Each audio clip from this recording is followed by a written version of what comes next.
Friends welcome to my channel. இன்றைக்கி பார்த்தீங்கன்னா என்ன பதிவு அப்படின்னா, நான் இன்ஸ்டாகிராமில் இப்படி பார்த்துட்டே இருக்கும்போது ஒருத்தவங்க மெசேஜ் போட்டிருப்பாங்க.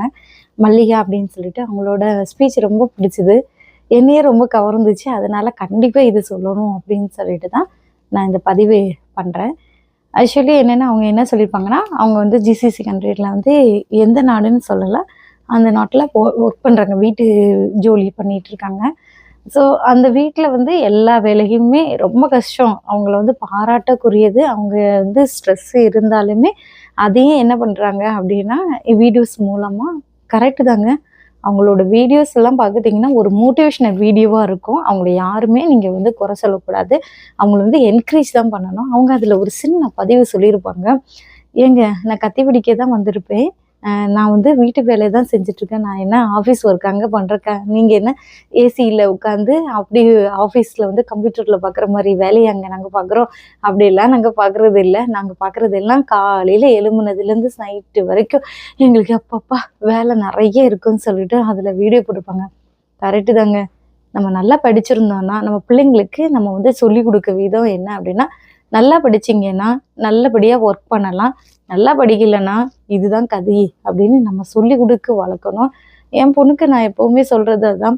நல்லா படித்தா நீ நல்லா ஒர்க் பண்ணலாம், மம்மி மாதிரி வெளிநாட்டிலலாம் வேலை பார்க்கலாம்.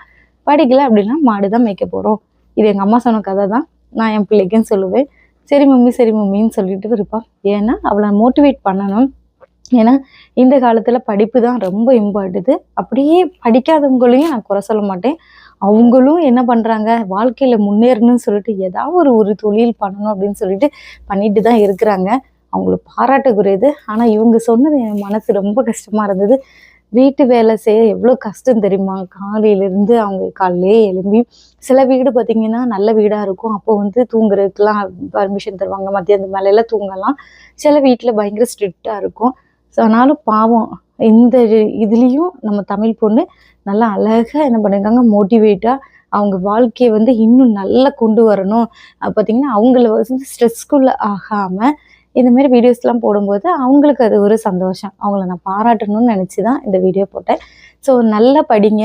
நல்லா படிக்காதவங்களும் வாழ்க்கையில் முன்னேறது எப்படின்னு கற்றுக்கோங்க. அவ்வளோதான் நான் சொல்லுவேன். இது நல்ல ஒரு வீடியோவாக இருக்கும்னு நினைக்கிறேன். உங்களுக்கு பிடிச்சிருந்தா கமெண்ட் பண்ணுங்கள், ஃபாலோ பண்ணுங்கள். Bye bye, take care.